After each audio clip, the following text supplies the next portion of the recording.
Good morning, friends. The next point is force, displacement and work. नमस्कार विद्यार्थी मित्र. पुढचा जो मुद्दा आहे तो म्हणजे बल, विस्थापन आणि कार्य. In the figure alongside, a string attached to a wooden block on a table is passed over a pulley and tied to a weight. On applying a sufficient weight, the block will be seen to move. Which force is being applied here? How can this force be increased? What will happen on the applying more force? When can you say that work is done by the applied force? Here are many questions are coming out. या शेजारील आकृतीमध्ये एका टेबलावर एक लाकडी ठोकळा ठेवलेला आहे.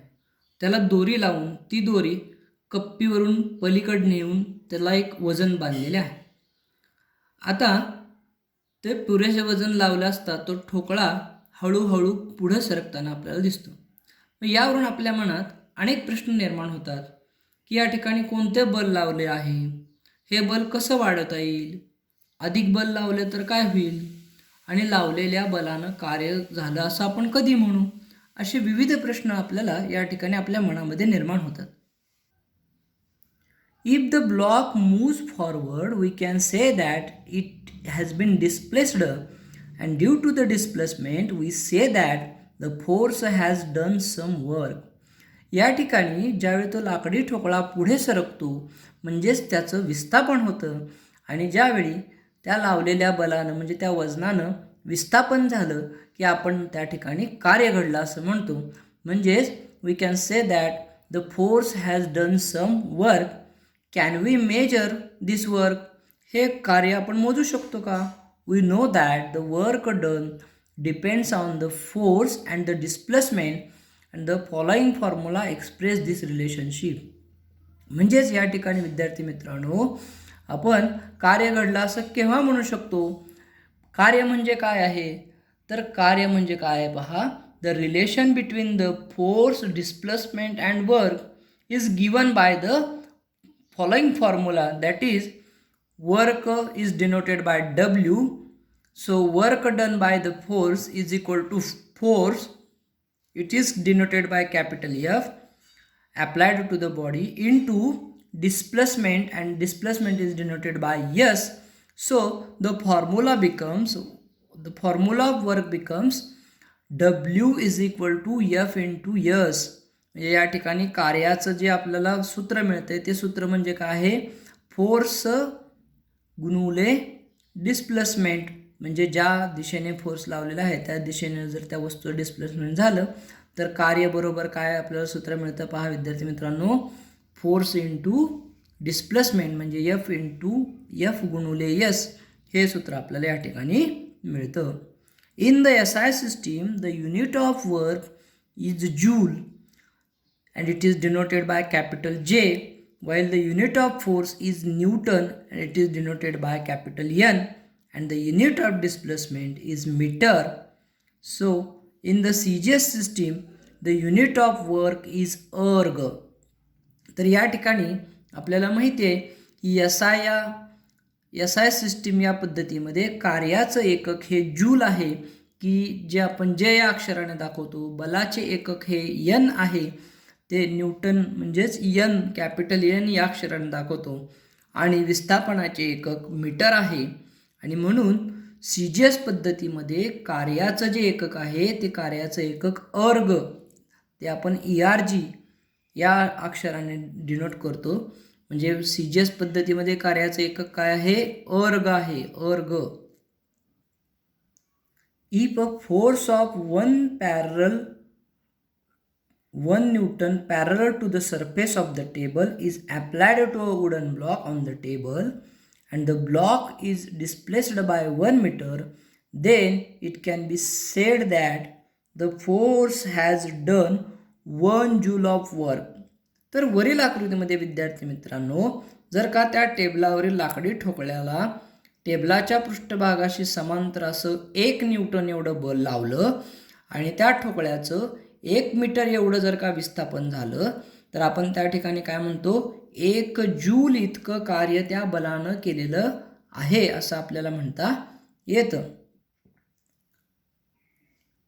In this example, the displacement is done in the direction of the force. या वरील चित्रामध्ये, वरील आकृतीमध्ये, वरील उदाहरणामध्ये आपल्याला असं दिसतं की जे झालेलं जे विस्थापन आहे ते विस्थापन हे बलाच्या दिशेने झालेलं आहे. म्हणजे ज्या दिशेला आपण बल लावलेलं आहे त्या दिशेला त्या वस्तूची डिस्प्लेसमेंट झाली आहे, विस्थापन झालेलं आहे असं आपल्याला म्हणता येतं. Here, force and displacement are vector quantities. The unit of work in SI system is joule. The unit of force in SI system is Newton. The unit of displacement in SI system is meter. And the unit of work in CGS system is erg. तर विद्यार्थी मित्रांनो, या ठिकाणी बल, विस्थापन या सदिश राशी आहेत, पण कार्य ही अदिश राशी आहे. या SI पद्धतीमध्ये कार्याचं एकक हे जूल आहे, बलाचं एकक हे न्यूटन आहे, विस्थापनाचं एकक हे मीटर आहे आणि CGS पद्धतीमध्ये कार्याचं एकक हे अर्ग आहे. हे आपण या ठिकाणी पाहिलेलं आहे. तर विद्यार्थी मित्रांनो, या ठिकाणी हे प्रकरण आपलं पूर्ण झालेलं आहे. याच्यातला जो स्वाध्याय आहे, एक्झरसाइज जो आहे, त्यातला जो पहिला प्रश्न आहे फिल इन द ब्लँक्स, तो आपण या ठिकाणी घेणार आहोत. काय म्हटलं बा प्रश्नामध्ये? Fill in the blanks with the proper words from the bracket. म्हणजेच रिकाम्या जागी कंसातले योग्य पर्याय लिहा. पहिला फिल इन द ब्लँक्स काय पहा. If a body traverse is a distance in a direct proportion to the time the speed of body is. वर पहा अनेक पर्याय दिलेले आहेत, तर त्यातला कुठला पर्याय त्या ठिकाणी योग्य बसतो? तर जो कॉन्स्टंट हा जो पर्याय आहे तो या ठिकाणी आपल्याला योग्य असलेला दिसून येतो. म्हणजे उत्तर काय होते पहा आपलं. If a body traverse a distance in the direct proportion to the time the speed of body is constant. Then second fill in the blanks.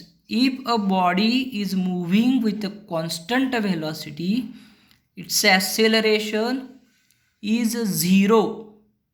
पहा काय तिथं, एखादी वस्तू एक समान वेगाने जात असेल तर तिचे त्वरण हे नेहमी काय असते? 0 असते. म्हणजेच याचं उत्तर बी, या फिल इन द ब्लँकचं उत्तर काय आहे? 0 आहे.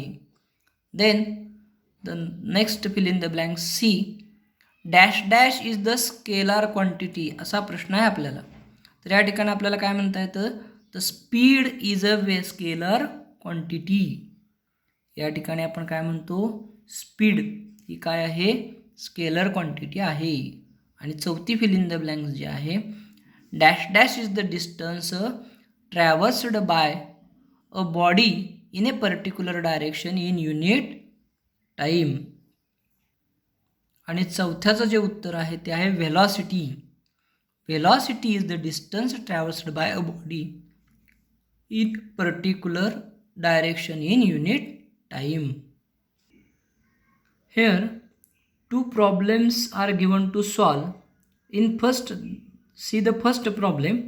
Problem A.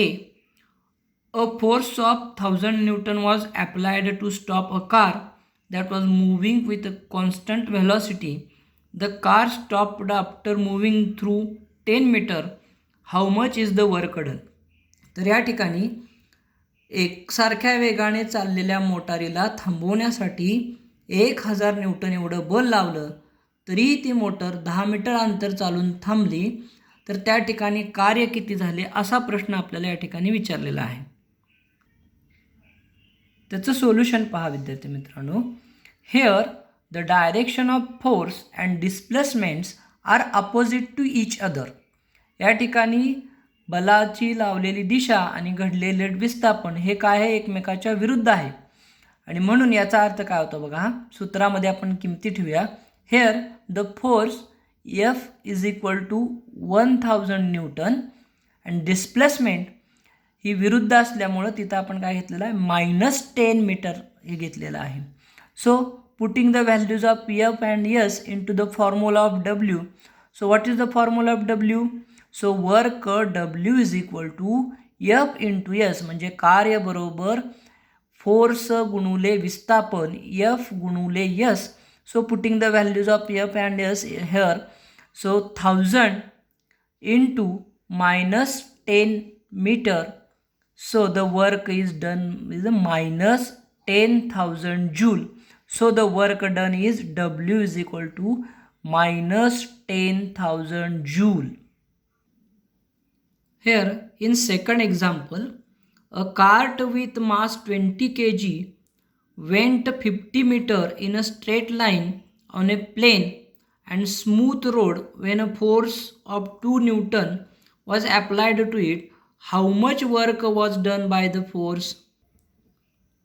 म्हणजे 20 किलोग्रॅम वस्तुमानाची गाडी सपाट व गुळगुळीत रस्त्यावरून 2 न्यूटन इतकं बल लावल्यावर 50 मीटर सरळ रेषेत जाते, तेव्हा त्या ठिकाणी बलानं केलेलं कार्य किती असतं असा आपल्याला प्रश्न विचारला आहे. तर या ठिकाणी विद्यार्थी मित्रांनो लक्षात घ्या की लावलेलं बल आणि झालेलं विस्थापन हे एकाच दिशेने आहे आणि त्यामुळं हे गणित कसं सोडवायचं पहा. In this example the force F is given is 2 Newton and the displacement happens due to this force S is equal to 50 meter. So write first the formula of work, that is W is equal to F into S, and putting the values of F and S in this formula we can get 2N into 50 meter. बघा या ठिकाणी या सूत्रामध्ये जर का आपण किमती घातल्या तर सूत्र काय आहे, कार्य बरोबर फोर्स गुणुले डिस्प्लेसमेंट. म्हणजेच या ठिकाणी फोर्स आहे 2 न्यूटन आणि झालेली डिस्प्लेसमेंट आहे 50 मीटर आणि या दोघांचा जर गुणाकार केला तर आपल्याला मिळणारं उत्तर काय मिळतं आहे, 100 जूल. म्हणजेच या ठिकाणी work is equal to 100 joule. अशा पद्धतीनं या प्रकरणातली जी स्वाध्यायामधली जी 2 उदाहरणं आहेत तीही आपण या ठिकाणी घेतलेली आहेत आणि हे प्रकरण या ठिकाणी आपण पूर्ण करत आहोत. राहिलेला स्वाध्याय तुम्ही तुमच्या वहीमध्ये पूर्ण करायचा आहे. नमस्कार.